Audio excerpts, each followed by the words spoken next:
Hey guys, Mulligan here, and welcome to part 3 of my Omens of the Past preview, where we'll be talking about the cards from the upcoming Eternal set that have been spoiled this past week. As usual, since you guys are seeing this on Monday, it will probably be mere hours until another set of cards are spoiled, if they haven't been spoiled already. Also, for those new, I will only be talking about the cards as far as their use in Constructed, unless the card is absolutely terrible in that format, in which case I will briefly talk about its potential use in Draft. Let's jump right into it. So the first card on the list is Tock. This is a 1 power, 1/1 with the Clockroach tag. It requires 1 Shadow Influence to play, and it has Revenge. So Clockroaches is seemingly getting some more love this expansion. The fact that this is in Shadow is interesting since, although we have seen many different 3-color flavors of the deck, Clockroaches has primarily been Elysian. This will obviously spawn some Xenon Brews initially, and some may even go full-time Primal Shadow, since Dark Roaches is one of the best performing Clockroach variants in the Empty Throne metagame. The Revenge on this, coupled with it receiving buffs, can get really annoying, and Revenge actually plays into the style of Clockroach decks. A combo deck that punishes slow decks via Clockroach and Echo Synergy, taking advantage of copy effects like Twinning Ritual and the ability generator Crown of Possibilities.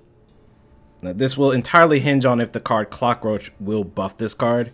As much as I would like to say there's a 100% chance of that happening, because it just makes sense, why wouldn't they design it that way? I'm going to go ahead and say there's a 99.9% chance it will happen, because that's just how I am when it comes to these things. If by some tiny, minuscule chance these don't get buffed, then everything gets thrown out the window and this becomes an okay draft pick. Next up is Stone Powder Alchemist. This is a 4 power 2/2 requiring 1 Justice Influence and 1 Shadow Influence. It has Lifesteal and Revenge. When it comes into play, you deal 2 damage to the enemy player. This is a strange one, and from what I've seen, people are pretty split on this card.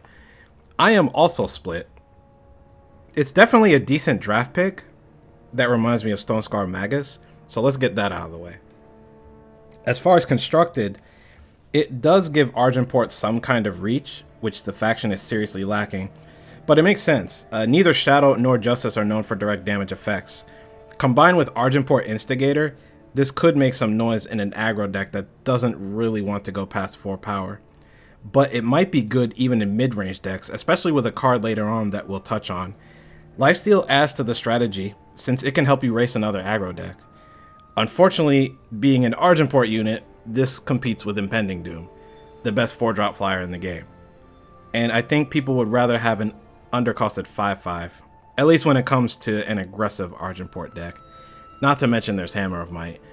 If this thing was able to target units, people would have a more positive outlook on the card. Next on the list is Victor's Cry. This is a 4 power fast spell requiring 2 Justice Influence to play.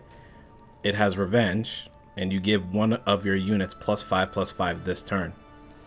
So a spell with Revenge. I feel like I should have seen this coming, but I didn't. Very cool effect. Of course, the biggest question surrounding this card when it first got revealed was, what if you have no units on the board when you draw the card again? At first, I thought the buff would just fizzle out and have no effect, but you would still draw a card because of Destiny. But apparently someone on Reddit stated that a few people tested the fire bombs from Light the Fuse with Scourge of Frostholm on the opposing board, since the fire bombs have Destiny. And what ends up happening is that the fire bombs go into hand and you don't get the Destiny draw. There was also an argument that infiltrate effects that require a target don't go off, and the unit keeps infiltrate in the case of something like Desperado. Seems like a valid point, though ultimately we need to get our hands on the card to make sure. The Scourge of Frostholm thing could just be an exception. Anyway, this is not replacing something like Finest Hour, because 4 power costs a lot for a one-time buff effect, even if it has Revenge. I don't think people are going to give this card the time of day in a real Constructed deck, as there just won't be slots for it. There will probably be some crazy brews being tried, though, with stuff like Huru Envoy and Fevered Scout. Next up on the list is Molot and Nakova. This is a 8 power 8/8 requiring 3 fire influence and 3 fire primal influence to play. It has flying and Aegis, and the spark ability is deal 4 damage to each enemy. So this card is exciting. This is kind of what I mean whenever I mention that I need an effect that's worth it if I'm going to pay 6 power or more for one card. Evasion and one-time protection from spells is already a great start for an 8/8 finisher, and it also has a decent AoE effect to boot. I'm not as excited about the AoE as others have been though. 4 damage doesn't clear most of the popular units you see in the mid to late game. Otherwise, we'd see Stray in the Shadow a lot more than we currently do in the constructed metagame, which is almost never. The only things I can think of that die are Umbran Reaper, Soulfire Drake, and Throne Warden, if you've already popped the Aegis.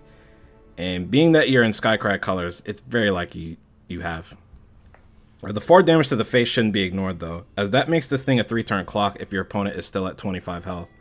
That being said, I'm predicting that players won't activate Spark for the AoE as often as they think they will. Besides paying 8 power is already asking for a lot. Having to potentially pay additional power to deal damage to your opponent's face to get the AoE on top of the 8 power for this is kind of absurd. If this ends up in some mid-range control deck with some amount of focus on units, it may not be quite as bad, since if your units scrap with theirs in combat and one of yours got in for face damage, the AoE from this could be devastating end of turn. Most mid-range decks don't want to play something that costs 8 though. As far as 3-color decks, I honestly think this could go in a Fire Time Primal control style brew. It sounds weird, especially since that color combination lacks good AoE right now, but hear me out. If you're running Justice instead of Time, you might as well be running Akaria, who in my opinion is still straight up better than this card. If you're running Shadow as the 3rd color for Felonscar, I'd probably rather be running Vara instead, even in a Reanimator style deck, though that is more debatable. Plus, you'll have the least problems hitting Triple Fire and Primal to drop this on the table, since Time has the best power and influence fixing in the game. I'm hoping to see this card in Constructed, but that will depend on the meta. This thing needs some help. Next up is Ada the Huru. This is a 12 power spell requiring double Justice Influence and double Primal Influence to play. You stun each enemy unit. You play 2 4/4 owls with flying. You draw 2 cards and you gain 4 armor. Dimensional Rift is back. Kind of.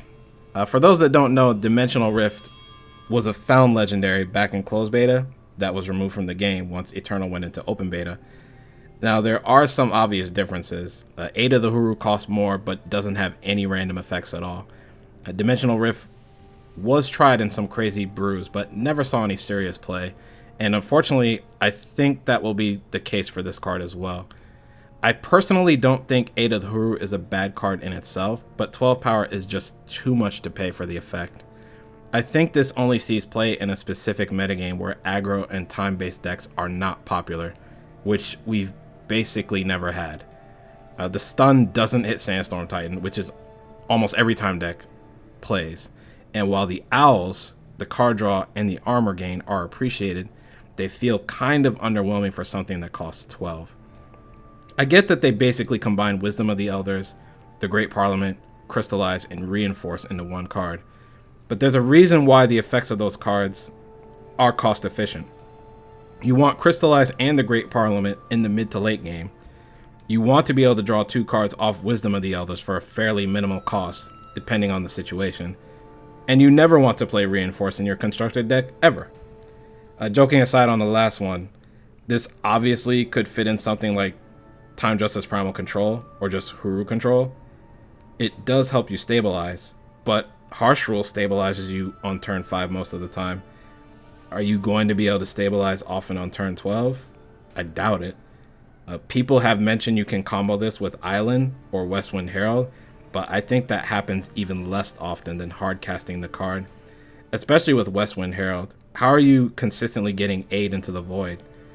Unless Direwolf is printing a card in this set we haven't seen yet, I doubt you pull off the Herald combo with any sort of consistency. Stuff like Herald Song and Sporefolk isn't enough, and those cards can force you to run multiple copies of aid. It's not happening, at least not often. Next on the list is Grva, Judge of Battles. This is a 7 power 7/9, requiring 3 Justice Influence and 3 Shadow Influence to play. When one of your other units is killed, Grva deals that unit's attack in damage to the enemy player. This is one of the better legendaries they spoiled, but I'm not ready to call this card good yet. Grva actually reminds me of Argenport Instigator, but on steroids.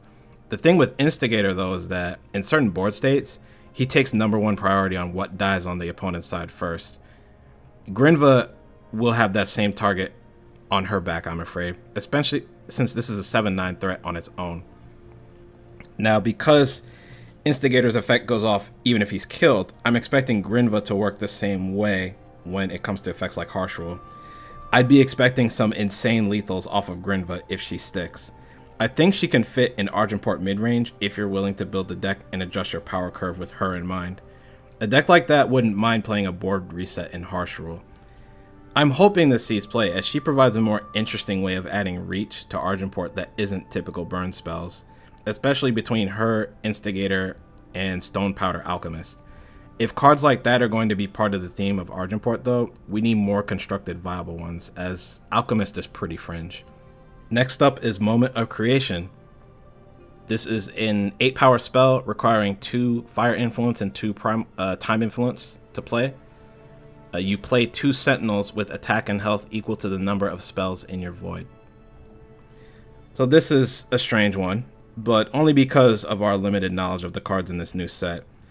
I really wish the tokens had Overwhelm, because this card feels somewhat underwhelming otherwise. I'm not ready to call this outright bad yet, though. There are enough good spells in Fire alone that you can cast to make decent-sized Sentinels in the late game.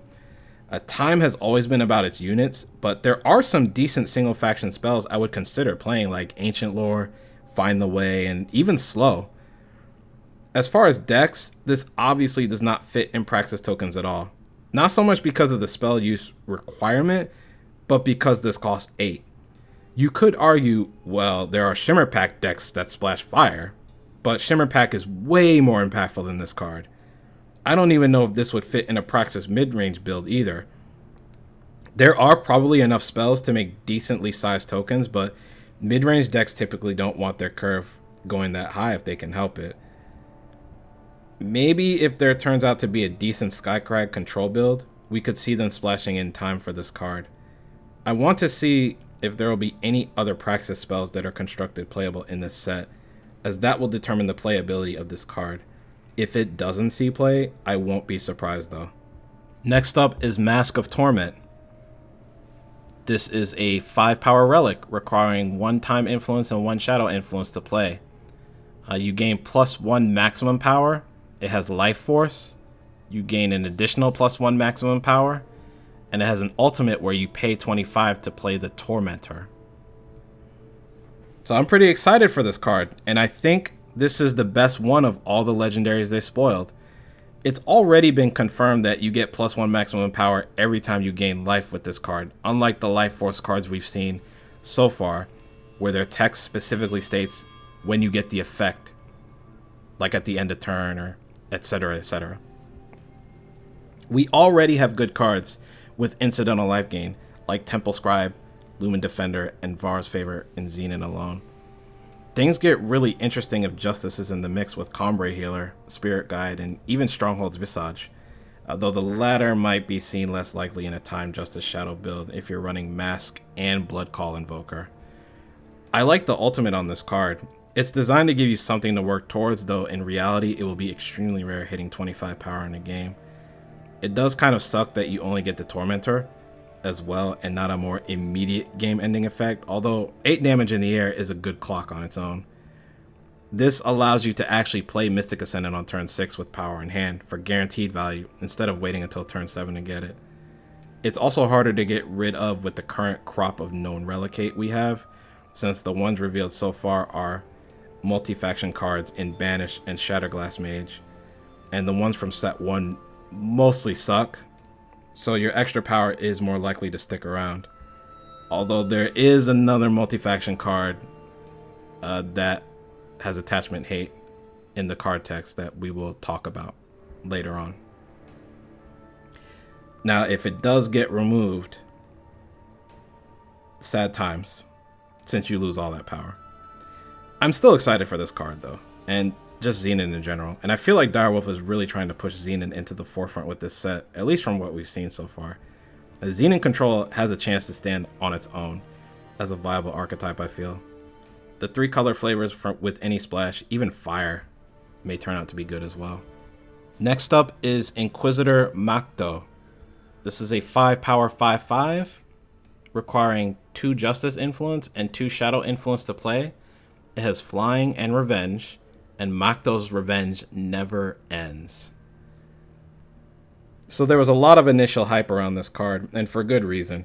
Since this thing has revenge, it combos with buff effects like Paladin Oathbook, Inspire, and just Warcry in general. It even combos well with Protect.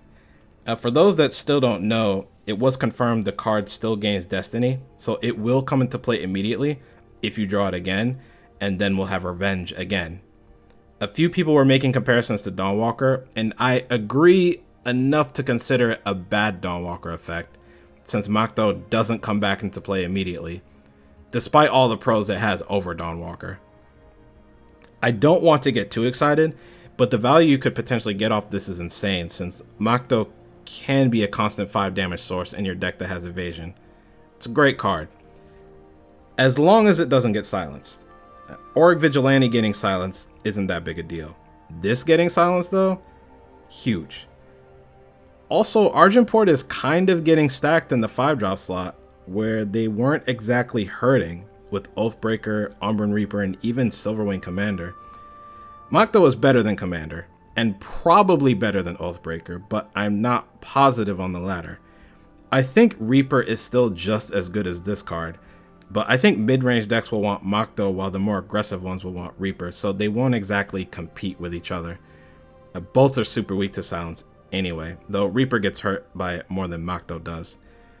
Also, the way the card text is worded is just great. 10 out of 10. Next up is Snow Crust Yeti. This is a 1 power 2/1 requiring 1 primal influence to play, and it has Aegis. So I'm super excited about this card. Why? Elysian midrange finally has some semblance of an early game now. Now, this isn't better than Oni Ronin, for sure, but I just wanted a decent 1-drop I could play in time or primal that wasn't so dependent on staying alive. One of the biggest problems with Elysian midrange is that it has terrible interaction early game, and unless we get an even better 1-drop in time or primal, this one is pretty big. Now, this obviously doesn't trade well with a lot of other 1 and 2 drops, but I don't really care. It costs 1, has an aggressive stat line, and it's fairly sticky with Aegis. Obviously, this is a low impact card overall that only aggro and midrange decks in primal want. Huru now has another option for a 1-drop now as well, since even though this doesn't fly, the Aegis makes it better than Cloudsnake Hatchling overall, in my opinion. Granted, it's probably easier to get the spark off of Cloudsnake Breeder with Hatchling. Either way, you can run 8 to 12 1-drops for consistency now. As I said in a previous video, District Infantry is decent. This could be an option in Skycrack aggro, but the Aegis really has to pull its weight, or be necessary in a certain meta for this to get played with over Oni Ronin and even Pyro Knight. I'm most excited for this being an Elysian though. I think it gets played there more than anywhere else. There's even synergy with Wump if nothing else. Maybe Elysian Temple will be a thing? Next card on the list is Leave a Witness. This is a 7 power spell requiring 3 Justice Influence to play. You kill all units. It has Mentor though, and you spare the student. An overcosted Harsh Rule. Probably. I'm pretty sure this is supposed to combo with Grva. I honestly think Harsh Rule will do just fine, though there is merit to this card on its own. Wiping everything but the unit you chose can be a huge board swing. I just don't know if it's worth 7 in a game that historically has had fairly quick metagames so far. Unless Argenport midrange going up to 7 power turns out to be that good in the new meta, only very specific control decks will be running this card, I feel. Funny enough, I actually could see this in Huru control. The reason why is your deck would probably be wanting to protect a win condition that costs 6. And Huru control typically runs Thunderstrike Dragon in that slot. You could slam a dragon down, then leave a witness turn 7, clearing everything but the dragon. And then your turn 8 is also huge with Channel the Tempest or Sword of the Sky King. I doubt this card will fit into something like Armory or any deck running Ikaria as a finisher, since their turn 6 and 7 are committed to Ikaria and other cards like Starsteel Daisho in the case of Armory. I'm curious to see what else Argenport gets. I'm also curious to see what happens with Skycrack control as well, because if they are willing to add Justice, they could technically run the same turn 6 through 8 curve that Huru Control does, and maybe even have Malat and Nakova for their 8-drop after this card gets played. Otherwise, I think the card will have some use if Huru Control turns out to be good in particular. Control decks might like the idea of running number 5 and number 6 Harsh Rules. Next on the list is Catra the Devoted. This is a 4-power 3/3 requiring 2 Time Influence and 2 Shadow Influence to play. And she has Life Force. When you gain health, your units get +1/+1. So my initial thoughts on this is that she would fit into some kind of go-wide deck. Her Life Force ability seems like it would just fit more aggressive or mid-range decks as opposed to most of the other Life Force cards that seem to focus more on control, like Mask of Torment and Beckoning Lumen. She does have synergy with the Blood Call token generating cards, though I'm not sure how viable she would actually be in a deck like that. Given what I said about her fitting in a more go-wide deck, I think she has the best synergy with Temple Scribe in my opinion, though curving her into Lumen Defender is something to consider, especially if we don't get any other good life gain cards for Constructed. I'm thinking something that's a source of life gain you can play early that isn't Sanctuary Priest. Something more like a Relic in Xenon. Var's Favor is a given, and even curving into an Amethyst Monument might be okay, but it's definitely less impressive, since you don't get the life gain immediately, and you will need to with an effect like Catra's, or at least as soon as possible. The heavy influence requirement will likely also mean that it will be very tough to splash a 3rd color in a deck playing Catra. Even splashing Justice for Combray cards might be too difficult, and Combray has light influence requirements when it comes to their early game constructed cards, so I can't see something like Combray Healer working that well with Catra. If that becomes a thing, there better be a smooth way to have double time, 1 Justice, and double Shadow by turn 4. Otherwise, Catra isn't coming down on curve. Speaking of which, I feel like if we don't get that early game relic that's a source of life gain, Catra might not come down turn 4 anyway. She is a 3/3 initially, making her vulnerable to a bunch of stuff, namely Torch and Suffocate. I think we'll need more support from Omens if we're going to see Catra in Constructed. Otherwise, she might end up as just a fringe card. The art on this is incredible though. The final card that we're looking at today is Caleb's Choice. This is a 2-power fast spell requiring 1 Fire Influence and 1 Primal Influence to play.